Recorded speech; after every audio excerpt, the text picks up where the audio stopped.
দেখো রুটিটা হয়ে গেছে, তো এখন আমি নামিয়ে নেব।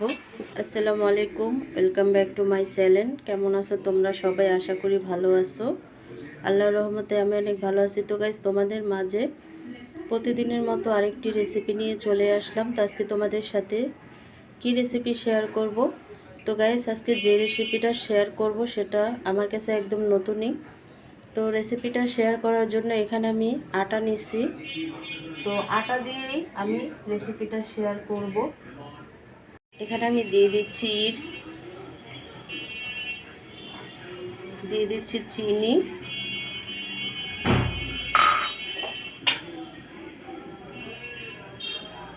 দিয়ে দিচ্ছি লবণ।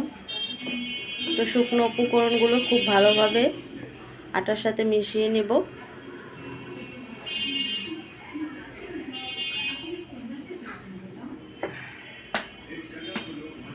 দিয়ে দিচ্ছি একটি ডিম।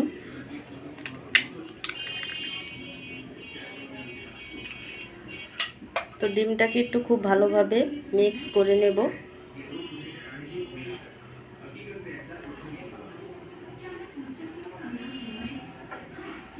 দিয়ে দিচ্ছি হালকা কুসুম দুধ, মানে আঙ্গুল ডুবে এমন পর্যায়ের একটি দুধ দিয়ে দিচ্ছি, হালকা গরম। তো খুব ভালোভাবে আমি মিক্স করে নেব।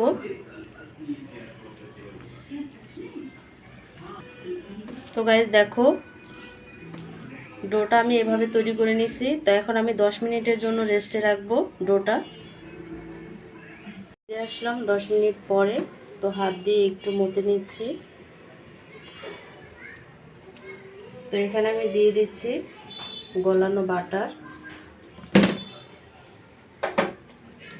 তো খুব ভালোভাবে চেপে চেপে ডোটা মেখে নিতে হবে, যাতে বাটারটা খুব ভালোভাবে মেশানো হয়ে যায়। তো খুব ভালোভাবে আমি মেখে নিছি। তো ডোটাকে আমি 1 ঘন্টার জন্য রেস্টে রাখবো। তো গাইস, 1 ঘন্টা হয়ে গেছে। তো এখন ডোটাকে একটু তৈরি করে নেব। তো উপরে একটু আটা ছিটিয়ে নেব আমি।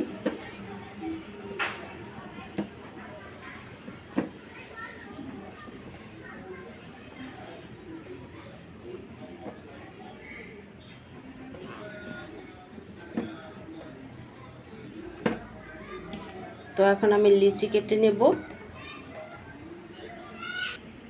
তো গাইস দেখো, এখানে আমি 8টা লিচি কেটে নিছি। তোমরা কম বেশ করে নিতে পারো। তো আমি আরও 10 মিনিটের জন্য রেস্টে রাখবো।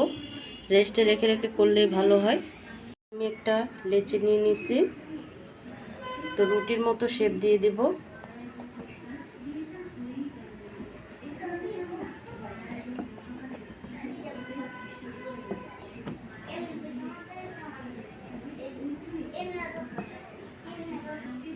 তারপরে আমি একটা রুল শেপ দিয়ে নেব।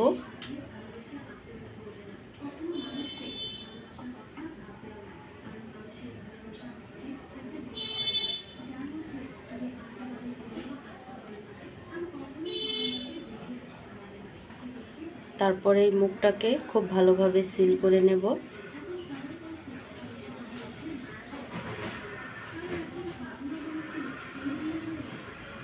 তা একটা রোল তৈরি হয়ে গেল। দেখো, এই মোলটায় আমি সেট করেছি রোলগুলো। তার 20 মিনিটের জন্য আমি রেস্টে রেখে দেব।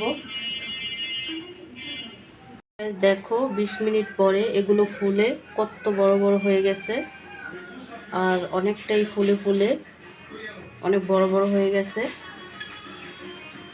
তো এখানে আমি একটি ডিম ভেঙে নিচ্ছি। তো ডিম দিয়ে দিব উপর দিয়ে।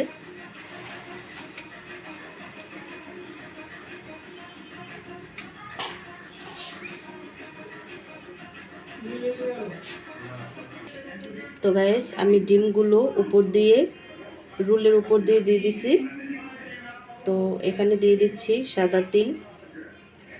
তিলটা যদি তোমরা না দিতে চাও স্কিপ করতে পারো।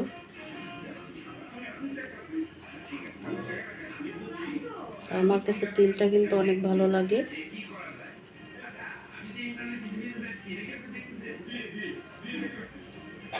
আর তিলটা দিলে খেতেও কিন্তু ভালো লাগে।